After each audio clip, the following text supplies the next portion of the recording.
And so in every age, there's different types of sacrifices that we can perform.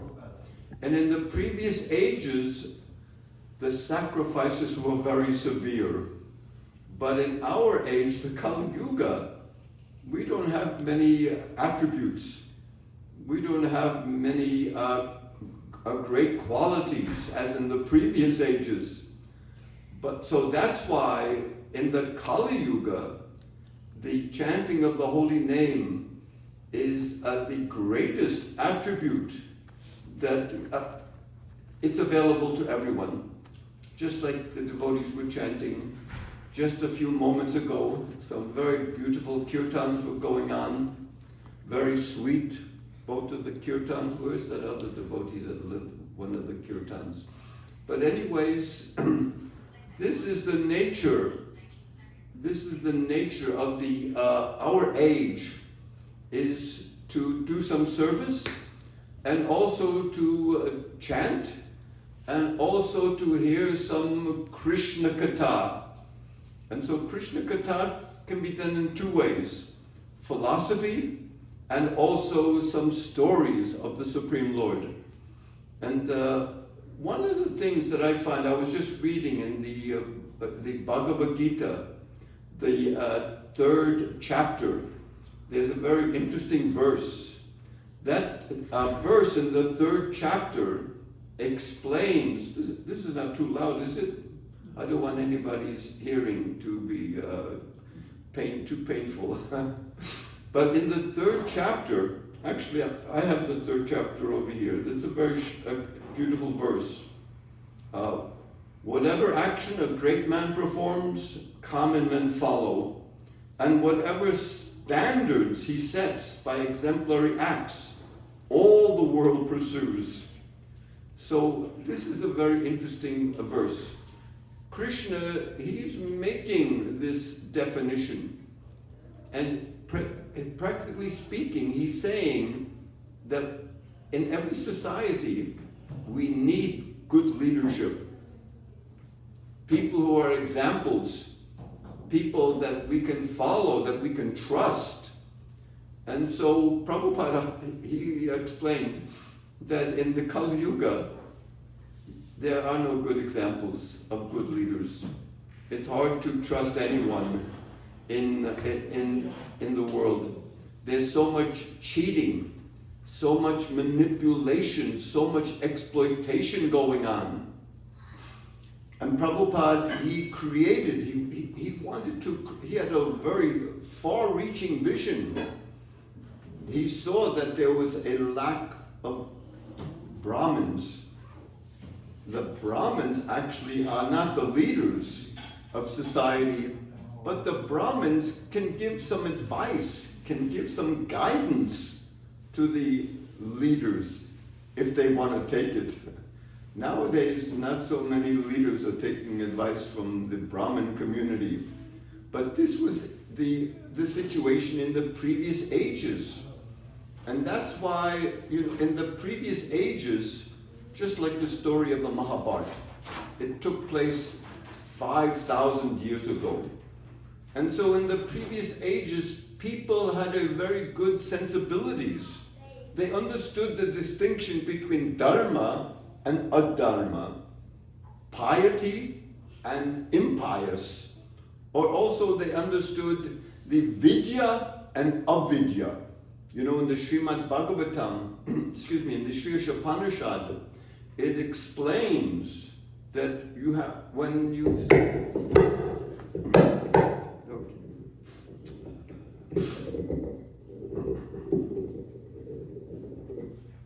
Okay. It explains that when you study these things, dharma and adharma, vidya and avidya, these things should be studied side by side. That one should know what is dharma, and one should understand what is not dharma, what is called adharma. So in the previous ages, this was more easily understood. And that's why the story of the Mahabharat is so important. Prabhupada, in the Srimad Bhagavatam, in the first canto, 4th chapter, Prabhupada explains that the Dharma is very important, because the essence of all Vedic knowledge is explained in the Dharma, in the Mahabharat. He explains that the Mahabharat is more important than the original Vedas. Not many people study the original Vedas anymore. They're too esoteric, too difficult to understand. Even Krishna in Bhagavad Gita, he says that one should not be disturbed by the flowery words of the Vedas. The words are very flowery, they're very esoteric, not so easy to understand. They give guidance to perform so many ritual activities. They give guidance on how to worship the various gods of universal affairs.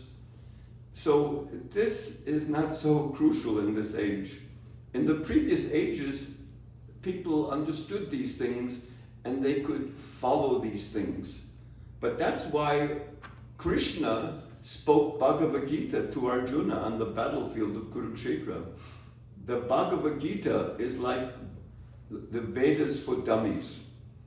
You know, there's a series of books for dummies, photography for dummies, chess for dummies, the social media for dummies.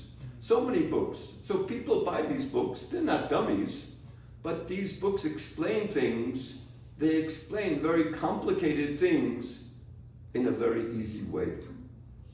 And so in the same way, the Bhagavad Gita explains the great complicated understanding of the ancient Vedic knowledge in a very simple, straightforward way that each of us can understand today. And there's so many stories, not only is there philosophy there in the Mahabharat, but there's also the stories that give examples on how we can apply the Dharma in our lives. So many beautiful stories. Let me share a few stories with you. Actually, before, what some of the devotees were saying, do you want to use the computer? Do you want to have display some pictures? But you know, I've been a storyteller for many, many years. And the thing about storytelling is that we don't need any external pictures, because between the speaker and the listener, there's a common bond that is created. The speaker is describing the stories, and the listener, they imagine the stories in their mind. So we're using our imagination. Nowadays, people don't have an opportunity to use their imagination so much, because there's so many images on the television, images on the internet, images in the movies. We're barraged with images. We don't have a chance really to use the imagination. And the imagination is a very, very important thing, because when kids, you know, I've been doing programs even in the elementary schools, and years ago, the teachers started to complain. They were telling me that the kids, they're learning the internet. They have access to the internet at the age of 4, 5, and 6 years old. They're losing a desire for reading and for comprehension and for imagination. So I've been doing programs in the elementary schools and also on the college level. And even the college professors, they're complaining to me that the young people coming to college nowadays, they might be able to read, but they don't know how to comprehend. Comprehension is a very, very important thing. Reading and understanding what you read. And so anyways, these are the dynamics of the material world, that every year things are getting deteriorating. Just like, for instance, you have a house. You need to keep the house in decent shape. you need to put money into maintaining the house. So you may have purchased a house. I have a house that was built in the 1970s.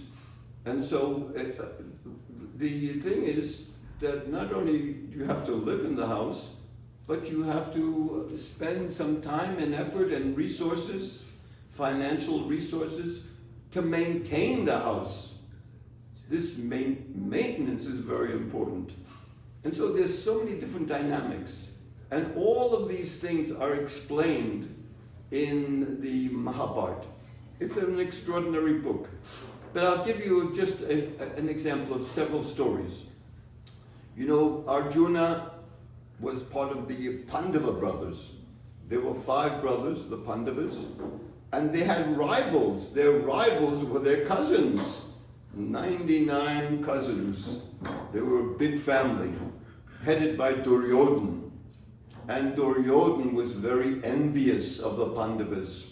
But they each had the same teacher, Dronacharya. He was the teacher of all of the royal families. And so one day, he took the young students out into the field. He made a stuffed bird, and he put the bird in a distant tree.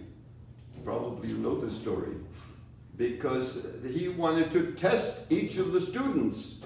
And he gave them a bow, and he gave each of them, he gave 1 arrow.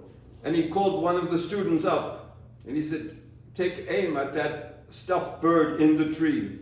And he took aim, and Dronacharya said, before I give you permission to shoot, tell me, what do you see? And one of the students, he was looking, he was saying, I see the tree, I see the bird, I see the branches, I see the leaves. And Dronacharya said, sit down, you're not qualified to shoot the arrow. And he called up another student. And the other student also took aim. And Dronacharya asked him, before I give you permission to shoot, tell me, what is it that you see? And the student said, I see the leaves, I see the tree, I see the sky, I see the bird. Sit down, you're not qualified to shoot. And finally, after so many, he also called up Arjuna. And Arjuna, he pulled back the bow, aimed the arrow, and he said, before I give you permission to shoot, Dronacharya said, tell me, what is it that you see? I see the bird. I see the eye of the bird. What else? Nothing else. The eye of the bird. I see it. You have the permission to shoot. And so this is a good example for all of us. Because you know, in this world, there's so many distractions. We can be distracted by so many things. And so whatever we want to do, whatever we want to succeed at, we have to focus. There has to be a proper focus. And so we're losing that ability. Kids are on the internet all the time, watching the television. We don't know how to focus properly. And by focusing, only by focusing, can we be successful. Prabhupada was once asked by someone, Swamiji, that you've written so many books, you're traveling all over the world, you've accomplished so many things in just a few years, how are you doing it? In those days, Prabhupada said, I never watch television. Of course, today he may say, I'm never on the internet. And so we need to focus properly. And so there are many, many beautiful stories. And early on, like I was mentioning, Dronacharya, he was teaching the Pandavas and the Kauravas. And he saw that the eldest of the Pandavas, Yudhishthira, and the eldest of the Kauravas, Duryodhana, either one of them will probably become the king. They're the eldest of each of their groups. And so he called them one day to his office, so to speak, and he gave each of them an assignment. that Duryodhan was very proud. And he told Duryodhan, I want you to go out amongst the city. And I want you to bring back to me a person who is better than you. And so Duryodhan left. And then he called, Dronacharya called Yudhisthira. And he knew Yudhisthira was very humble.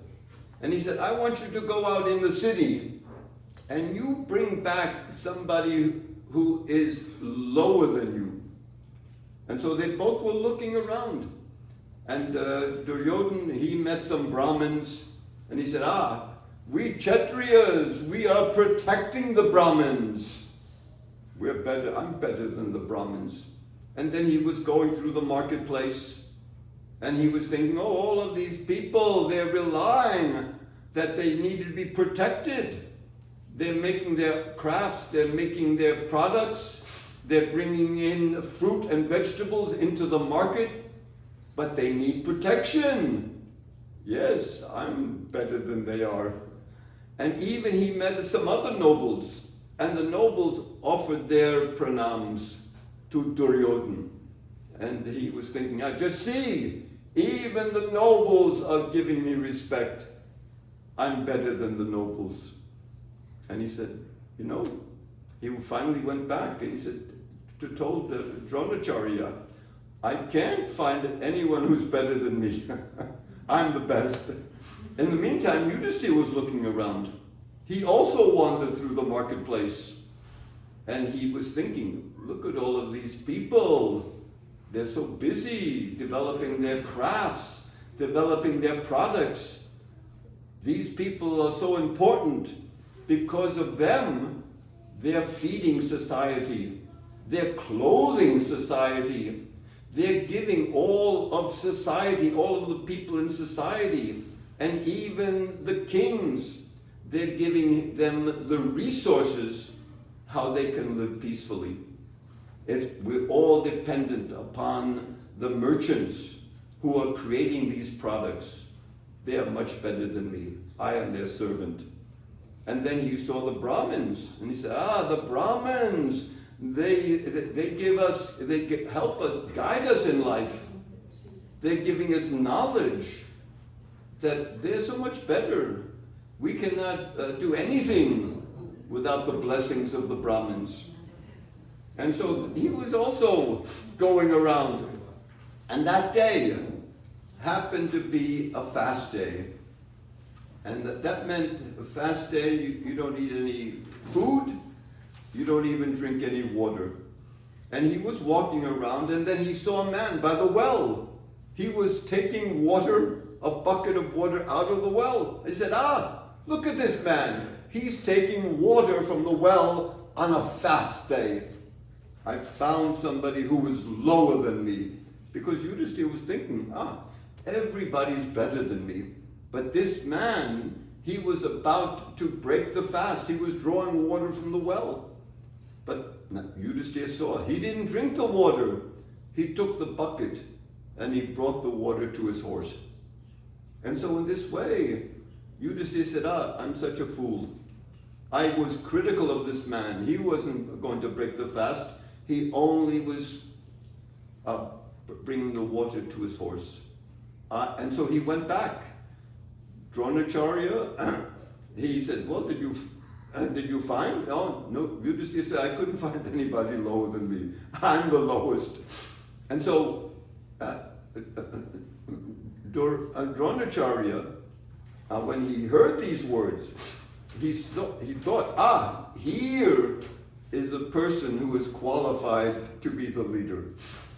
Because what type of a leader is that? A leader who is a servant to the people. Not a leader who is dominating the people, but a leader who is servant. And so this is the nature of Bhakti Yoga. Bhakti Yoga means that we want to be servants. And so not only do we want to serve God, but we also want to serve everyone, to help them understand the purpose of life, to understand what is their purpose and what is their mission with each one of us. Each one of us actually have a special mission. to serve Krishna, to serve the world. We are all individuals. We all like to do different things in life. And so one of the things about dharma is what is called svadharma.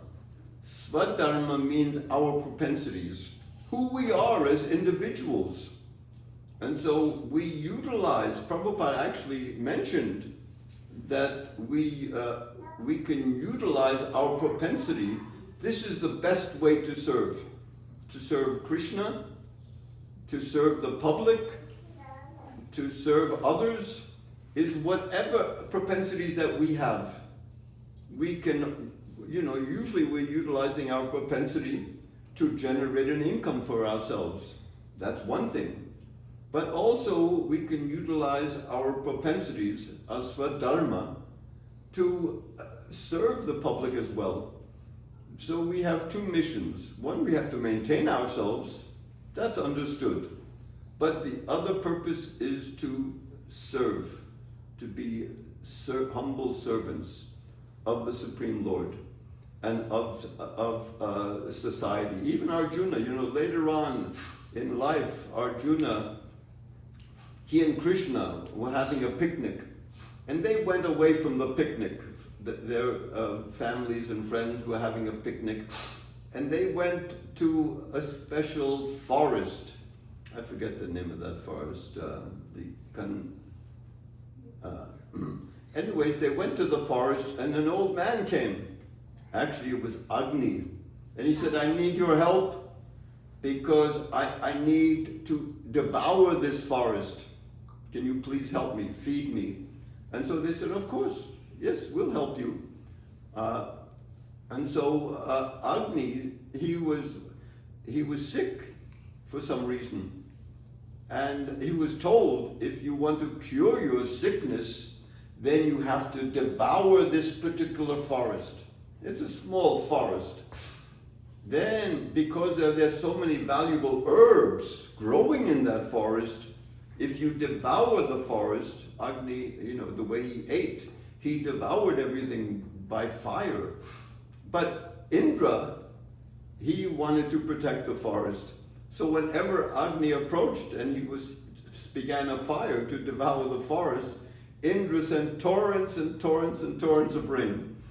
So he couldn't devour the forest. He continued his sickness. And so he asked Krishna and Arjuna, please help me, because I need to overcome my sickness. And this rascal Indra, he won't help me. He's always sending rain, and he won't let me devour the forest. Please help me. And so Agni gave Arjuna a special bow, the Gandiva bow. He gave him a special bow, and he gave him 2 quivers. The quivers is where you hold the arrows. And he gave him 2 quivers, one over his right shoulder and another quiver over his left shoulder, because Arjuna was ambidextrous. You know this word ambidextrous? Any of the kids know what that means? Ambidextrous means, you know? Ambidextrous means that you can use your right hand and your left hand equally well. So he could shoot on the right side, or he could shoot on the left side. And the special thing about these quivers, that there were arrows, but the quivers could never be exhausted. It was always full of arrows. No matter how many arrows he shot, the quivers remained full of arrows. And so once Agni started to devour the forest, guess what? King Indra started to rain, and it started to rain and rain and rain. But Arjuna was so quick, he was taking the arrows out of the quiver and shooting them, and he created a blanket across the sky where the rain couldn't touch the forest. The forest was being devoured by Agni. And so this was, and what happened, now all of the creatures that lived in the forest, they started running out.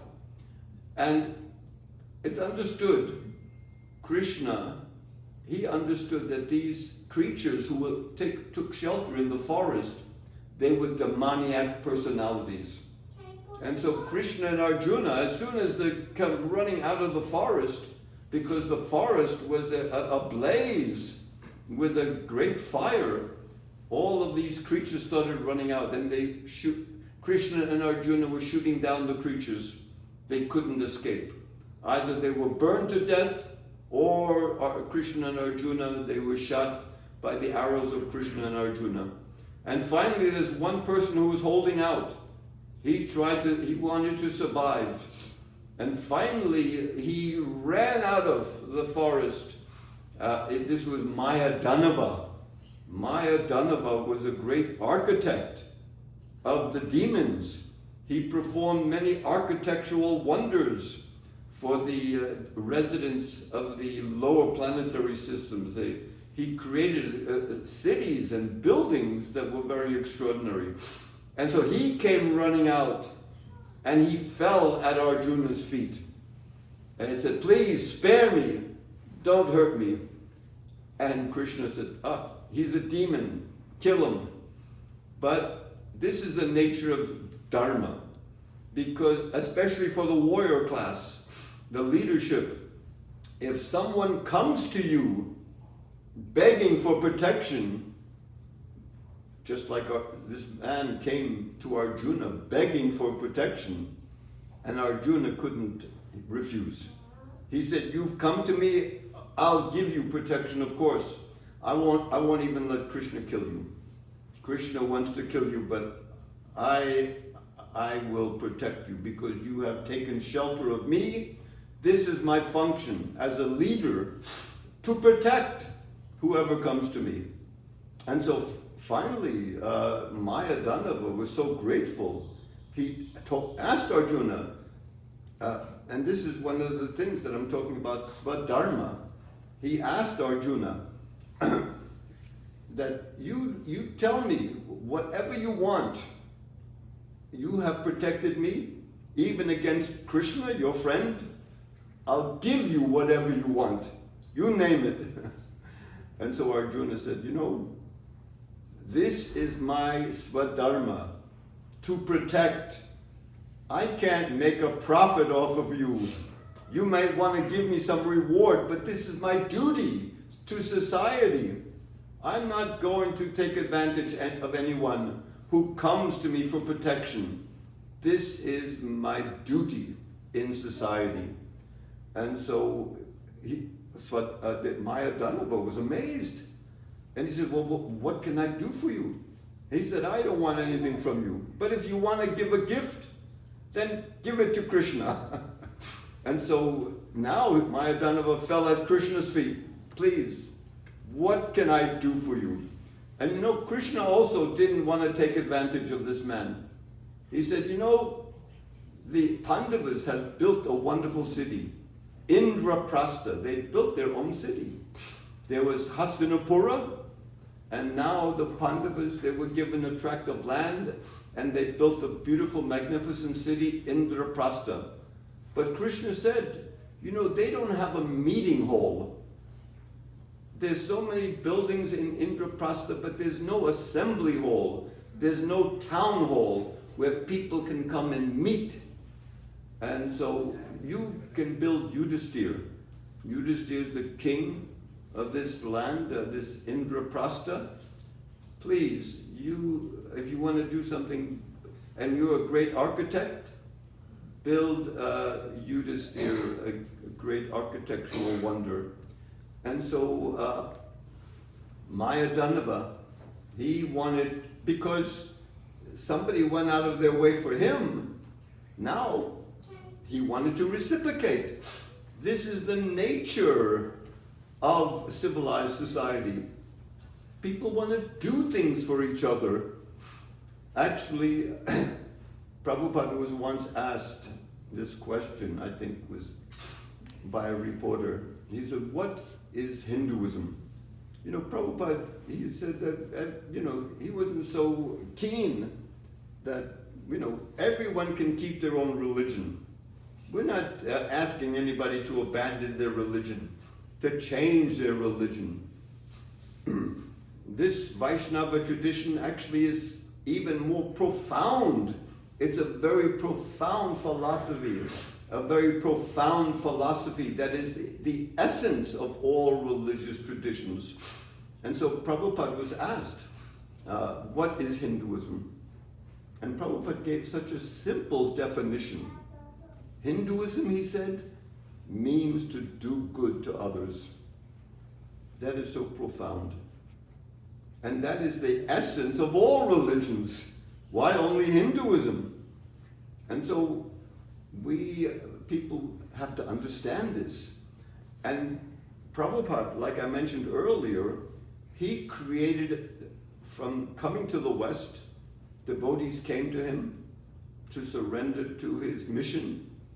And so he created a class of Brahmins that they can give this knowledge, this spiritual knowledge to the public, in the public arena. And I've been trying to do that in my own humble way. I have many articles that I've written, that I've posted on ISKCON News. I don't know if you ever get to ISKCON News, but let me share one or two other stories here. You know, there's one story that Grandfather Bhishma, he's the great-grandsire of the Kuru dynasty. He didn't have any children, and he embraces the entire dynasty. And one day the kids, both the Pandavas and the Kauravas, they came to him, and they said, what makes a good leader? And Grandfather Bhishma Dev told a story. What makes a good leader? And he said, there's a King Shibi. King Shibi is such an extraordinary king that the residents of the heavens, they wanted to test him to see to what length he would go to help the citizens. And so there was Agni and Indra. Agni took the shape of a pigeon, and Indra took the shape of a hawk.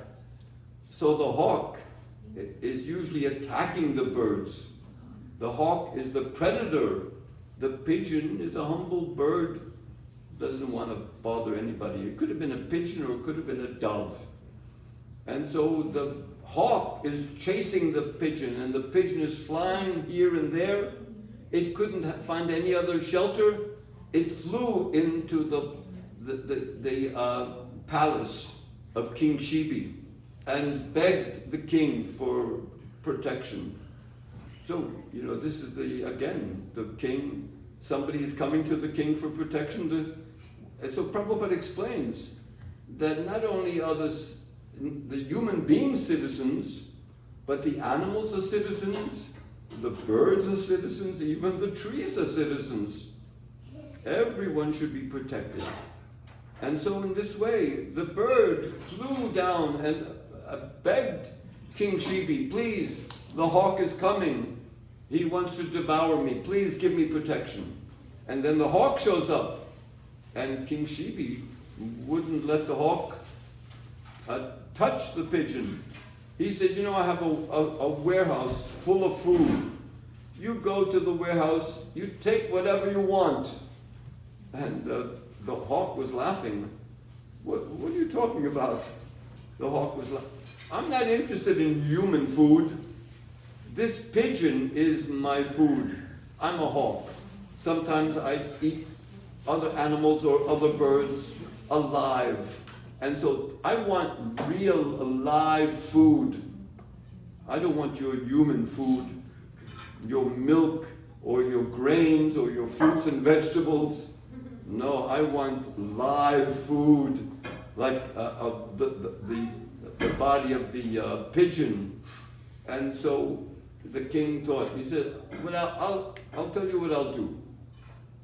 The pigeon can go on the scale, and I'm going to cut off flesh from my own body and put it on the other side. And you can have the weight of my flesh. I'll give you the weight of my flesh according to how much the pigeon weighs. So the pigeon is on one scale, and so King Shibi cuts off some flesh from his legs, and he's thinking this is enough. He puts it on the other scale. But you know, the scale is still tipping very slightly in the pigeon's favor. The pigeon is still a little heavier. And so Shibi, he cuts another piece of flesh from his arm and he throws it on the scale. But you know, the pigeon is still a little bit heavier. And again, the king has to cut off more flesh and throw it on the scale. But still, the pigeon is heavier. And now he offers to put himself on the scale. He's ready to make this extraordinary sacrifice for protection of his citizens. So this is pretty remarkable. And Grandfather Bhishma Dev is telling this story, and all of the kids, all of the students are sitting there in rapt attention. He's telling it with such amazing description of what's going on. And then he tells the kids, this is what it means to be a leader. The leader, or the king, whoever is the most highest, has to make the biggest sacrifice. And so King Shibi was ready even to sacrifice his own body to protect the pigeon. This is remarkable. So all of these examples from the Mahabharat, there's hundreds and hundreds of examples of what it means to fulfill the Dharma principles.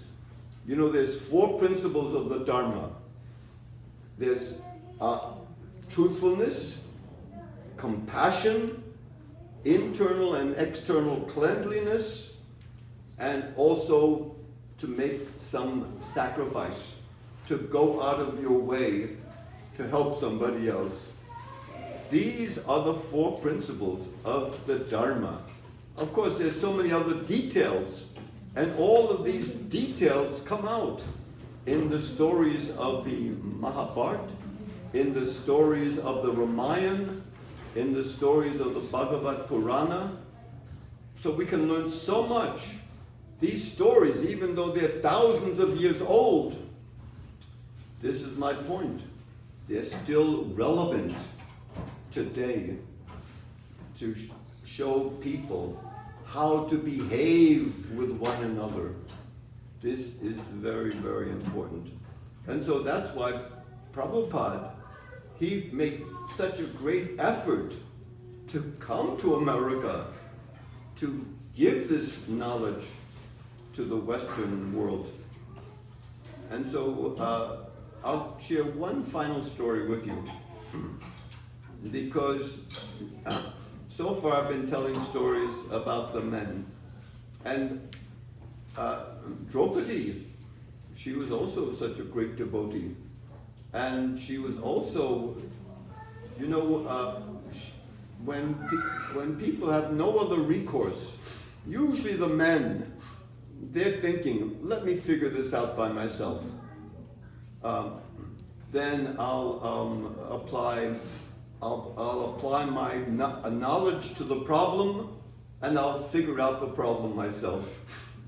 But somebody like Draupadi and the ladies, they have a different attitude.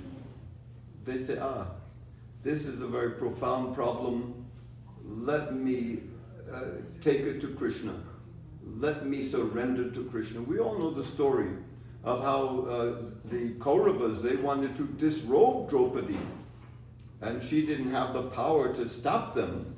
And so she was praying to Krishna. And in another time, when the Pandavas and Draupadi, they had been banished to the forest, right, for 12 years. So they were in the forest, and Duryodhana, their nemesis, he was their rival. He wanted to continue to harass the Pandavas. He knew where they were staying. he knew what their schedule was like. The Pandavas, Duryodhan, he had his secret agents all over the land telling him what's going on here and there. And so he knew what was going on with the Pandavas. Because the Pandavas, they had a special pot. And this pot can produce unlimited amounts of food. But at the end, then when the meal is finished, whoever wanted to eat, now Draupadi, she cleaned the pot. Once you clean the pot, that's it. From that day forward until the next day, the pot wouldn't give any food. So Duryodhan, he had a visitor, Durvasa Muni. You know what Durvasa Muni, his qualities? He's a great sage, but he has one fault. He gets angry very easily. And when he gets angry, he might even curse somebody. And so Duryodhan was hoping, I'm going to send Durvasa Muni out to the camp of the Pandavas, just after they've eaten. And when he can't get any food, then he'll get angry and he'll curse the Pandavas. It'll be my great pleasure. And so this is the way Duryodhana was thinking. He was a rival of the Pandavas. And so he asked Durvasa Muni. Durvasa Muni came to the palace with his 10,000 disciples. And Duryodhana treated him so nicely. And Durvasa Muni asked him, is there anything I can do for you? He said, why don't you go visit the Pandavas at this certain hour? They may have some meals at that hour. Of course, he was telling them the hour that when the meals were already finished. And so now, Durvasa Muni, with his 10,000 disciples, he visited the camp of the Pandavas deep in the forest. And so the Pandavas were thinking, what are we going to do? How are we going to feed this guy? And so one of them said, well, let's stall. Let's ask, Durvasa Muni, you've come here, you've made such a long trip. Why don't you go down to the river and take a bath? And when you come back, then we'll feed you. And so Durvasa Muni and his disciples went down to the river, and the Pandavas, they were racking their brains. What are we going to do? They were trying to figure out some way, with utilizing their intelligence, to overcome this overwhelming problem. But Draupadi was different. She saw it was an overwhelming problem. Immediately she took shelter of Krishna. And she was praying to Krishna. And Krishna was in Dwarka. And he heard Draupadi's prayer. And he immediately showed up. And he said, Draupadi, what can I do for you? He said, well, Durvasa Muni and his 10,000 disciples are here. And we have nothing to feed them. He said, don't you have a special pot that has been given to you by a gift? You can produce unlimited amounts of food. Yes, we already used that pot for the day, and I've already washed the pot, and I can't use it anymore. And Krishna said, well, let me see. Maybe there's a solution here. And so when Draupadi showed Krishna the pot, Krishna looked, he examined the pot, and outside on the pot there was one piece of rice that was stuck to the pot. And Krishna, he ate that rice. Oh, it's so delicious. He took that one piece of rice, and he was completely satisfied. And when Krishna was satisfied, all of a sudden, down by the river, Durvasa Muni and his 10,000 disciples, all of a sudden they felt completely satisfied. They couldn't eat another morsel of food. They were so embarrassed. They were thinking, we can't go up to the Pandavas' camp now. We can't eat another morsel of food. Let's just go away. It would be too embarrassing to go to the Pandavas' camp and not take any food. We're totally stuffed to the gills. And so in this way, Krishna makes it his pleasure You know, the devotees want to serve Krishna. But you know what? Krishna is also eager to serve the devotees. And so all of these wonderful stories and these wonderful teachings are found in the Mahabharata. These are the two books that I have. One of the books, I've written several others. One of my Mahabharat actually is being used in some college courses. I've given many lectures at the colleges, and people wonder, why is this book? It looks like a short book. Is this a synopsis? I said, no, this is not a synopsis. This tells the whole story. It talks about Dharma. It tells the adventures of the Pandavas. It talks about their relationship with one another, their relationship with Krishna. It's all there. They said, how did you do that? It took me 8 years to write this book. That's why I narrowed it down to the most essential elements and the most essential stories.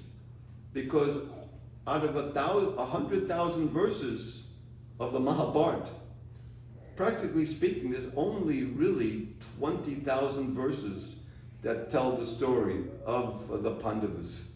So that's what I focused on. And then, of course, there's my book about Hanuman.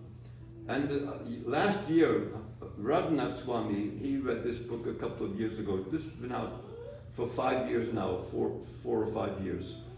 And Radhanath Swami read this book when he came to New Vrindavan. He gave a class, and he's in the middle of the class. I was attending the class. I was struck. He said, "Who hasn't read Sankirtana's book on Hanuman?" He said, "Everyone must read this book." And I was struck. Radhanath, he was so kindly giving this good recommendation. But anyways, you know, one thing that my particular service is writing, trying to write books and trying to write articles to see how Krishna consciousness is relevant. And you can go to ISKCON News online to look at some of my articles. I've been writing for ISKCON News for over 5 years. But anyways, this is my particular service to Prabhupada, to Krishna, to the devotees, to show that how this Vaishnava teaching, how the teaching of Bhagavad Gita and the Mahabharata, how they're still relevant in our world today. It's very, very important. But in closing, I just wanted to find out, are there any thoughts or questions or concerns that anyone has? You're welcome to ask some questions or comments. I have a question. Thank you for your wonderful presentation, Prabhuji. So you began the talk mentioning the distinction between dharma and adharma, or more appropriately, the importance of being able to distinguish. And you also touched upon swadharma, which is the duties, responsibilities that are born from the nature of an individual. So in today's world, we sometimes hear, like also within ISKCON, that it's important, like, say Varnashram is one topic, one area, and they say it's important for us to know what our inclination is, because that makes it easier for us to practice the path of bhakti. Exactly. So can you just speak a little bit more on that? Because Krishna very candidly says that it is better to follow one's dharma imperfectly rather than to follow another's perfectly. But I don't think, like, the majority of us don't understand this. Like, what is Krishna talking about? Like, we are in the field of, say, software, but I'm not sure whether, like, really I'm cut out for it just because I'm doing it well. So can you throw some light on that, if it's not too tangential? I can't tell you what type of activities you should be performing. And we all have our own particular inclinations and our own particular propensities, our own particular talents. So somebody may be talented growing a garden. There are many gardeners in New Vrindavan. Somebody may be talented in building a house. There are many builders. There used to be many builders in New Vrindavan. And so we all have our own particular inclinations and particular propensities. So we have to, in one sense, find out how we to tap into those propensities and to see how those propensities can be used. Very often in life, what happens is we go into some field that our parents might want us to go into because it's very lucrative. They want us to become doctors or lawyers or engineers, but that may not be our inclination. That may satisfy our parents. So the thing is that we might go into a occupation because it's very lucrative. But we can see in the world at large, there are many people who've gone into various occupations and they're millionaires and multimillionaires, but they're still not happy. Why are they not happy? Because they're not actually engaged in the propensity that they should be engaged in. They're earning so much money, but they're dissatisfied in the core of their hearts. They haven't really found that element in their lives, how to be happy. They've achieved great success, but has it produced real happiness? That is the question. So anyways, this is something that each one of us has to grapple with ourselves. Of course, we all need a livelihood to maintain ourselves. I'm not saying that we should just become renounced and go into the forest and live like monks.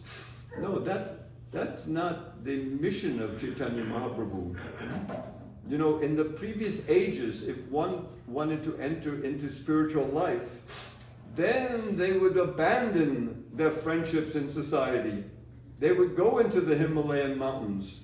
They would become yogis and meditators in the Himalayan mountains or in the forests or on the bank of sacred rivers. But that's not something that we have to do. We can stay at home. We can stay with family. And we can serve God. We can become great devotees and spiritualists by performing our duty in the context of society. We don't have to make any false renunciation, any false claims of abandoning. You know, some people that they give up different things. No, we don't have to give up anything. We just have to redirect whatever we're doing to the lotus feet of Lord Krishna. And so, even if one may not even be performing their dharma, just like, for instance, I may think, oh, okay, I'm making millions of dollars, but I'm still dissatisfied. But the process is that utilizing your propensities, another process is utilizing the resources that you have at your disposal. We all have different resources. Resources means, one of the things about resources, what is the valuable things you have? That's the resources. So we can all, so if one is not engaged in their dharmic propensities, if they become millionaires and they're still not satisfied, they can become satisfied by giving some of those resources to the service of Krishna. And so there are different strategies. You have to look at the philosophy, read the Bhagavad Gita, study the examples of the great devotees in the Bhagavatam and in the Mahabharat and in the Ramayana. We can all study these things. You know, in the previous ages, only the Brahmins were allowed to study these things. No, Prabhupada has made these books accessible to everyone. We can all study the Bhagavad Gita, Mahabharata, Ramayana, and this way we become purified. We wash away by chanting, by katha, Hari Katha. We wash away all of the contaminations that is clinging to our heart. And that will help us in a tremendous way. So I hope I've touched upon some idea of your concern, but I think we each have to look at those things. First of all, study and look at our lives through the knowledge that we're getting from the sacred books. Apply that teaching to our life in one way or other. That's the important thing. So thank you for your question and your concern.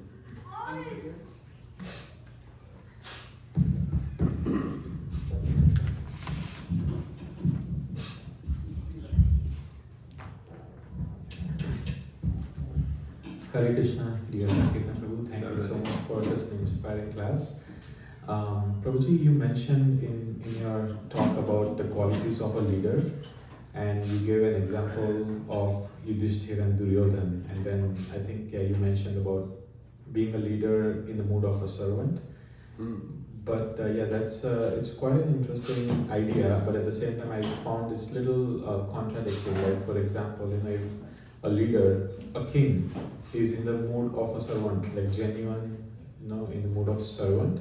Now, there might be some people will be saying, hey, king, I need to do this, and then a servant should not disobey the master, right? And then somebody else comes and asks for something which is opposite to the first person has asked. Now, as a servant, how will you manage those situations? And I was also trying to think that how we can apply that in our lives, in our bhakti. Well, the king doesn't just follow anyone's suggestion or anyone's request.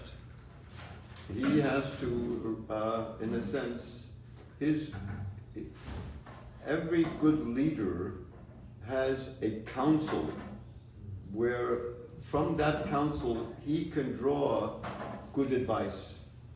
So a good leader surrounds himself with good counsel. And sometimes that counsel may differ. People may have different opinions for what the king should do or shouldn't do. And so these are very important things, that just because somebody walks into the room and gives you, I need help with this or that, you have to evaluate what is the proper path according to the dharmic principles. You can't just listen to anybody that walks in off the street or make a plan to help anybody that just walks in off the street. But that has to be based on the good advice of your counsel, and of course the council, they are working according to the principles of Dharma. They have a very good grasp of what Dharma and Adharma is, and they're giving the appropriate advice to the leader or to the king. So that's important. I don't know if I've answered your question or thrown in a little confusion in there. No, it does answer, but at the same time, still this idea of having a mood of a servant. Yes. Is because we hear servant mentioned, servant and master relationship. Yeah. Right, but in this context, it feels like servant means doing the best for that person. That's the proper attitude. That's, to be a good servant, you need to do the best for that person. So that's one good criteria. What is the best for the person that's coming to me? How can I best help that person advance? And so one of the main things is to advance in spiritual life. And so, this is the important thing about a fellowship, that, I have my perspective and you have a perspective. It's not that my perspective has to oppose your perspective. We all have different perspectives. So you've just given a very concrete piece of advice, that the leader has to do things not just because somebody asks, but what the leader has to think, well, what is the best that I can do for that person? That person can grow, that person can benefit in the best way. Not that I just fall at his feet and do whatever he wants, no. So, in a fellowship, in getting together and studying the books together, then we get additional information.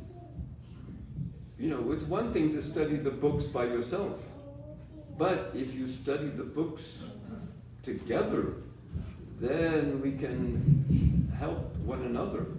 And we all have, Prabhupada, he once said that he encouraged the devotees to study his books. He said, because every sloka can be seen from many angles of vision. He said that. And so we all come to the table with different experiences and different angles of vision to the same sloka. And so this is a very profound undertaking. Just because we disagree or have a different angle, everyone can contribute to the wisdom of the group. Thank you so very much. Probably we'll have one last question. Okay. One thing is, my book table is over here. During the course of the evening, you could take a look at my books. If you'd like to buy one or two, I'd be happy to autograph my books for you. I also have some storytelling CDs that I've made in New Vrindavan. In New Vrindavan, there's a few good musicians, and my stories on my CDs is all original music, just made for the stories that I tell. So please go ahead. I just want to make that announcement. Hare Krishna Prabhuji. I'm here, sorry. Okay, one last question. Sure. You mentioned on the story, Arjuna was protecting demon for it was his dharma. That was on the Treta Yoga. Right now it's called yoga. So this time, if my enemy is like, I know he or she is my enemy and come to me. I know he or she can be harmful to me. Should I still be protecting him or protecting her? Or what will be my first, what should I do as a dharma? Well, first of all, the dharma is according to time and place and circumstance. If you study Prabhupada's writings and teachings, this phrase, time, place, and circumstance, he mentions this, Prabhupada mentions this quite often. Time, place, and circumstance. You can look on the Vanipedia, Google, time, place, and circumstance. So according to the time and the place and the circumstances, things might vary. For instance, in the Vedic times, you can, if you're having a meal, the custom in the Vedic times is you go to the door and you call out, I'm having my dinner. If anyone's hungry, please come and sit down with me and I'll share my dinner with anyone who's hungry. So that's according to Vedic culture. But is that something that's appropriate to do nowadays? You don't know who's walking by your house. You don't know what the nature of that. In the Vedic times, in society, everyone was a gentleman. But in our society, we can easily be taken advantage of. We need to, first of all, protect ourselves, protect our families. Those things are there. But as much as possible, we have to abide according to the Dharmic principles. Because even though this is what was done, Mahabharat, of course, is the history of the previous age. But Mahabharat and the teachings of Bhagavad Gita are especially meant for the Kali Yuga. It was done at the end of the previous age, but it was done with the intention of enlightening the residents of the Kali Yuga, our age of darkness, our age of greed and lies and hypocrisy. So this is the problem. We're surrounded by hypocritical people. The hypocrisy is one of the distinctions of the Kali Yuga. So, it's a very fine line, and we have to utilize our intelligence how to implement the Dharma. There's a story that Krishna tells, because there's one sage and he prides himself in telling the truth. And there's 3 men come rushing by the sage's hermitage. He's living deep in the forest. 3 men come rushing by. They're travelers, and they've been attacked by some dacoits. And they ran away from the dacoits, and they ran past the sage's house and into the woods. Now, a few moments later, guess who shows up? The dacoits, the thieves and rogues and murderers. They come running. They're searching for the 3 men. They want to steal their valuables. They want to probably kill the men and take all of their valuables. And they ask the sage, "Tell us, we're looking for the 3 men. Have you seen them?" Oh, the sage said, "Oh, of course, they went off in that direction." So Krishna, he's telling this story, and Krishna's thinking, he asked, I think he's telling the story to Yudhishthira. He said, "Is this sage performing in the principles of Dharma?" No, because his truthfulness is putting people in danger, is putting these 3 travelers in great danger, because he's telling the dacoits where to find these men. So this is not real Dharma.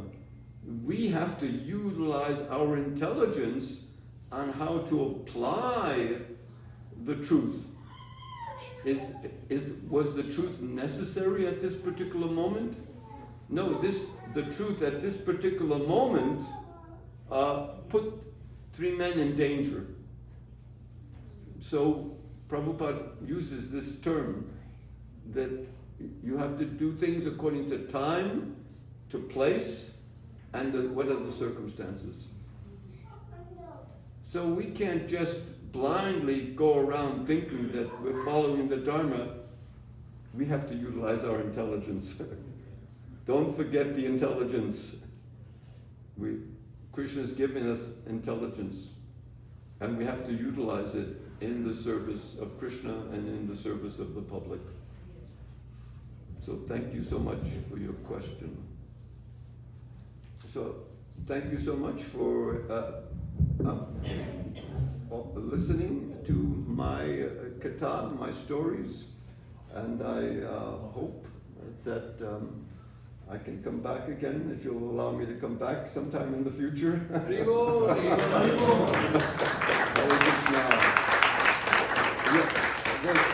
Because you have a wonderful, wonderful group here, and my wife and I have been traveling through Indianapolis for a number of years. And this time we thought we'd stop in Indianapolis, and we actually rented a hotel.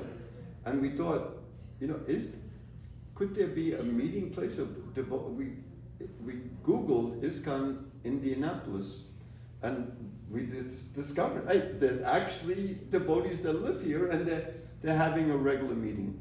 So it was our good fortune to discover your group, and thank you so very much. Hare Krishna. Thank you, Rohini. Thank you for giving your association. We'll thank Prabhuji. We'll express our gratitude by chanting Hare Krishna mantra. Hare Krishna, Krishna Krishna, Hare Hare, Hare Rama, Rama, Hare Hare. Please, after the Aarti, please take time to look over the books. Prabhuji will sign it. There's also Prabhupada's books available if you're coming for the first time. Yeah. So Prabhuji will sign it, and if you have any more questions, you can discuss personally. So, couple of announcements. Anybody who is joining us for the first time? Okay, yeah. Hare Krishna. So, Prabhu, please tell us your name and how did you hear about us? So I got it from Venkateshwar Prabhu. We work in the IIT, so he told me about ISKCON. But I was already joined ISKCON. I came from New Jersey, so I was secretly waiting on this. But when I moved here, I was not sure where to go and how to contact. So he told me to come with it. Nice, nice. Thank you for coming, Prabhu. Prabhu, would you like